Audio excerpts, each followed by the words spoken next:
মুহতারাম হাজিরিন, আজকালকে ফিতনার জন্য আপনাকে অনেক কিছু বলবে, অনেক কিছুই বলবে। কি বলবে?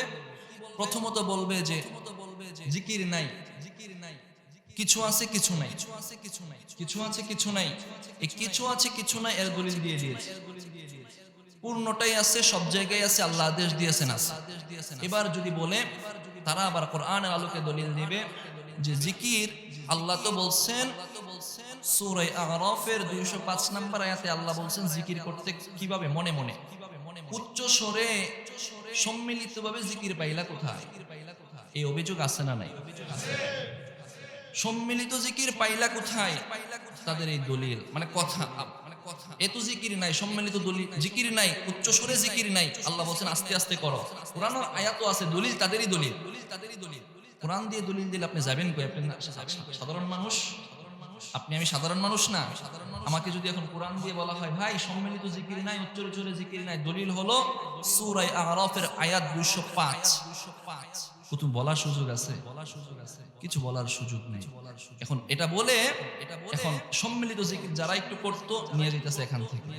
আমি বলবো ভাই তোমার দৌড় এই পর্যন্ত, তাই তুমি বলতেছো নাই, কিন্তু যারা আজকে আমাদের আকাবিররা এটা নির্ধারণ করে গিয়েছেন, আমাদেরকে এই সবকটা দিয়ে গিয়েছেন, তাদের কাছে তো দলিল আছে। এখন তুমি আমাকে ঘায়েল করতে পারতেছো। সাবধান, উম্মতকে আর গোমরা করবা না।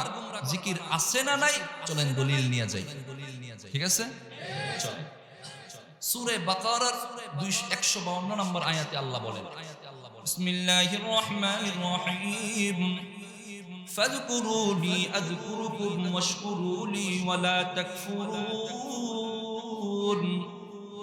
আল্লাহ বলেন ফাযকুরুনি আযকুরুকুম, তোমরা আমার জিকির করো, আমাকে স্মরণ করো, আমি আল্লাহ তোমাদেরকে স্মরণ করব। এই আয়াত থেকে জানলাম আমরা আল্লাহর জিকির করলে আল্লাহ আমাদের জিকির করেন। এবার আবার দলিল নেন, আমি কি জিকির আস্তে করব না জোরে করব, মনে মনে করব নাকি সম্মিলিত করব? এবার দলিল নেন, সহিহুল বুখারী হাদিস নাম্বার ৭৪০৫ মুখস্থ করেন, ৭৪০৫। সহিহ বুখারী অন্য কোন সিয়াসিত্তার বাহিরের কিতাব না। যারা দলিল দেয় তারা শুধু সিয়াসিত্তা পড়ে, আরো যে ১০ লক্ষ হাদিস আছে তাদের খবরই নাই। সহিহ বুখারীর ৭৪০৫ নম্বর হাদিসের বর্ণনা আবু হুরায়রা রাদিয়াল্লাহু তাআলা আনহু বর্ণনা করেন। এই হাদিসটা হাদিসে কুদসি। হাদিসে কুদসি মানে হলো রাসূলের জবান থেকে কথাগুলো বের হয়েছে, কিন্তু কথাগুলো স্বয়ং আল্লাহর কথা।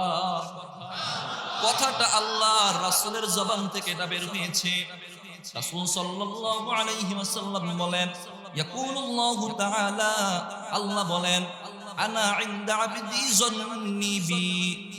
আল্লাহ বলেন আমি আমার বান্দার সাথে তেমনই ব্যবহার করি, বান্দা আমার সাথে আমার ব্যাপারে যেমন ধারণা করে, বান্দা আল্লাহর ব্যাপারে যেমন ধারণা করবে, আল্লাহও বান্দার সাথে তেমনই ব্যবহার করে থাকেন। যদি রাত বের হইতাছেন, ভাবলেন যদি ঢাকা পর্যন্ত যাব, গাড়ির অ্যাক্সিডেন্ট করে কিনা, নেগেটিভ চিন্তা করা যাবে না। যেমন ভাববেন তেমনই কাজ হবে। সবসময় ভালো পজিটিভ চিন্তা করবেন। আজকে আমাকে একজন বলতেছিল, হুজুর আমার অসুস্থতা হয়েছে, সে ভাবতেছে আমার প্যারালাইজড হয়ে গেছে। নেগেটিভ চিন্তা করা যাবে? যাবে না। আল্লাহ বলেন, ইয়াকুলুল্লাহু তাআলা আনা ইনদা আবদি যান্নি বি, বান্দা আমার ব্যাপারে যেমন ধারণা করে আমি বান্দার সাথে তেমনই ব্যবহার করি। ফাইন যাকারানি ফি নাফসি যাকারতুহু ফি নাফসি।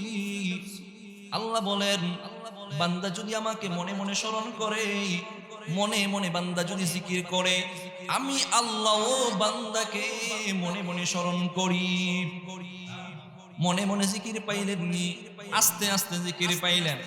ফাইন যাকারানি ফি নাফসি, মনে মনে জিকিরের কথা আসছে। তারপরে আল্লাহ বলেন ফাইন যাকারানি ফি মালাইন, বান্দা যদি আমাকে কোনো সমাবেশে বসে স্মরণ করে, মালাউন শব্দের অর্থ সমাবেশ। কি? একসাথে বসে সমাবেশ। সমাবেশে যদি জিকির করেন, আসতে হবে না জোরে হবে? একবার আল্লাহকে বলেন আল্লাহ। আমার জোরে জিকির তো নিষেধ। আল্লাহকে সবাই বলে আল্লাহ ডাক দিলে যদি জোরে হয়। আল্লাহ এই হাদিসের মধ্যে বলেন ফাইন যাকারানি ফি মালাইন, আমার বান্দা বান্দিরা যদি দুনিয়ার কোন সমাবেশে বসে আমি আল্লাহকে ডাক দেই, যাকারতুহু ফি মালাইন খায়রিন মিনহুম, আমি আল্লাহ আমার ওই বান্দাকে দুনিয়ার চেয়ে উত্তম মজলিস, দুনিয়ার মানুষের চেয়ে উত্তম ফেরেশতাদের মজলিসে বসে ওই বান্দাদের আলোচনা করি। আল্লাহরে ডাকলেন যদি দুনিয়ার মজলিসে বৈশাল যদি ডাকেন, আল্লাহ আসমানে ফেরেশতাদের নিকট বৈশাল আপনাদেরকে ডাকে, তো সবাই যদি বৈশাল ডাকেন তাহলে আসতে হবে না জোরে হবে? পাইলেননি জোরের জিকির আছে না নাই? আছে, আছে জোরের জিকির আছে। মুহতারাম হাজিরিন, জিকির করতে হবে। এখন এটা বলে মসজিদ থেকে মানুষকে দূরে সরায়া আমল থেকে দূরে সরিয়ে দেওয়ার এই একটা পাইতারা। দেখবেন আমল যত খাটো করা যায়, যারা এগুলো বলে আমল যত ছাড়া যায়, তাদের কাজ হলো সারাসারি, তাদের কাজ সারাসারি। আমি তাদেরকে একটা নাম দিয়েছি, তারা হলো সারাসারি দল, মাইনাস গ্রুপ। কি গ্রুপ? Minus group. দেখবেন তাদের সুন্নত লাগে না, বেতের নামাজ 3 রাকাত 1 রাকাত হলেই চলে। আরো যত আমল আছে দোয়া না করলেও চলে, তাদের দোয়া সব করা আছে অগ্রিম, দোয়া না করলেও চলবে। যদি পারতো ফরজ ছাড়াও যদি কোনো সুযোগ থাকতো এটা করতো। জিকির আছে করবেন। সময় আমাকে আপনাদের কষ্ট হইতেছে? এই গেল জিকির করা যাবে। এখন কিছু জিকিরের কিছু ফজিলত জানা দরকার আছে না? জিকির করলে কি পাবো? কোরআন থেকে তো কয়েকটা আয়াত জানলাম, এবার যদি কষ্ট না হয় 5-10 মিনিটে হাদিস থেকেও কয়েকটা হাদিস আমরা শুনি। আমরা জান্নাতে যেতে চাই কিনা? আমরা জান্নাতে যেতে চাই, সবাই জান্নাতে যেতে চাই। জান্নাতে গেলে যারা জিকির করে না তাদের প্রতি আমাদের একটা দলিল থেকে যাবে, এটা আমরা জান্নাতে যেতে চাই। জান্নাতটা হলো একটা খালি ময়দান। কি ময়দান? খালি ময়দান, গাছপালা নাই, বাড়িঘর নাই। গিয়ে থাকবেন কই? গিয়ে থাকবেন কোথায়? আল্লাহর হাবিব সাল্লাল্লাহু আলাইহি ওয়াসাল্লাম ফরমান, যদি একবার জিকির করো, কি করো? জিকির করো। কোন জিকির বলবো? জিকির ধরে নেন, সুবহানাল্লাহ আলহামদুলিল্লাহ। একবার জিকির করো, একবার সুবহানাল্লাহ বলো, একবার আলহামদুলিল্লাহ বলো, একবার আল্লাহু আকবার বলো, আল্লাহ তাআলা তোমার নামে জান্নাতে একটা গাছ লাগায়া দিবেন। তোমার নামে একটা গাছ লাগা যাইবে। সহিহুল জামি'ের 5152 নম্বর হাদিসের বর্ণনা, আব্দুল্লাহ ইবনে মাসউদ রাদিয়াল্লাহু তাআলা আনহু বর্ণনা করেন। عن عبد الله بن مسعود رضي الله تعالى عنه قال قال رسول الله صلى الله عليه وآله وسلم لقيت إبراهيم ليلة أسري به فقال يا محمد أقرئ أمتك مني السلام إن الجنة طيبة التربة وعذبة الماء وأنها قيعان وأن جراسها سبحان الله والحمد لله ولا إله إلا الله الله أكبر। আল্লাহর হাবিব সাল্লাল্লাহু আলাইহি ওয়াসাল্লাম ফরমান, আমি যখন মিরাজে গেলাম, চতুর্থ আসমানে আমার সাথে ইব্রাহিম আলাইহিস সালামের সাক্ষাৎ হয়েছে। মিরাজের ঘটনা জানেননি? এই যে রজব মাসের শেষ সপ্তাহে তো আল্লাহর রাসূল মিরাজে গিয়েছিলেন। চতুর্থ আসমানে পয়গম্বর ইব্রাহিম আলাইহিস সালামের সাক্ষাৎ যখন হয়েছে, পয়গম্বর ইব্রাহিম আলাইহিস সালাতু ওয়াস সালাম আল্লাহর নবী মুহাম্মদুর রাসূলুল্লাহ সাল্লাল্লাহু আলাইহি ওয়াসাল্লামকে বললেন, ইয়া মুহাম্মদ, ওগো নবী মুহাম্মদ, আকরি উম্মাতাকা মিন্নি আসসালাম। পয়গম্বর ইব্রাহিম আলাইহিস সালাম বললেন, আপনি দুনিয়াতে গিয়ে আপনার যে উম্মত আছে উম্মতদেরকে আমার পক্ষ থেকে সালাম পৌঁছে দিবেন। পয়গম্বর ইব্রাহিম আলাইহিস সালাম উম্মত নবীর আমাদের উম্মতদেরকে সালাম দিয়েছেন। তারপর বললেন, ইয়া মুহাম্মদ, ইন্নাল জান্নাতা তাইয়্যিবাতুত তুরবাহ, আপনি তো জান্নাতে যাইতেছেন, জান্নাতটা দেখবেন, জান্নাতের মাটি অনেক সুস্বাদু, অনেক সুঘ্রাণ।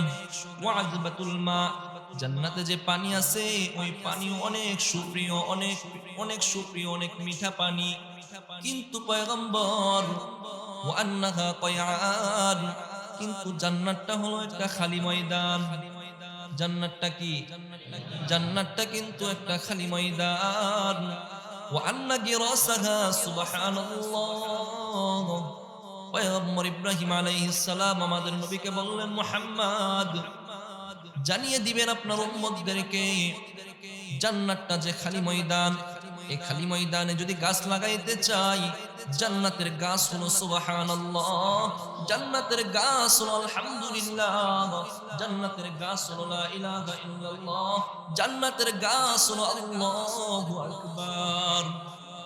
যদি একবার সুবহানাল্লাহ বলেন, যদি একবার আলহামদুলিল্লাহ বলেন, যদি একবার আল্লাহু আকবার বলেন, আল্লাহ তাআলা আপনার নামে জান্নাতে একটা গাছ লাগিয়ে দিবেন।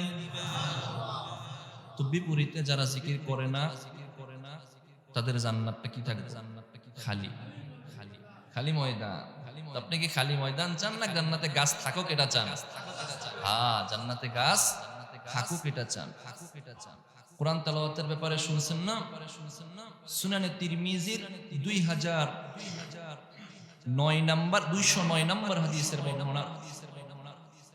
মানুষকে বলা হবে, ইকাল লি সাহিবিল কুরআন ইকরা ওয়ারতাকি ওয়ারাত্তিল কামা কুনতা তুরাত্তিলু ফিদ দুনিয়া।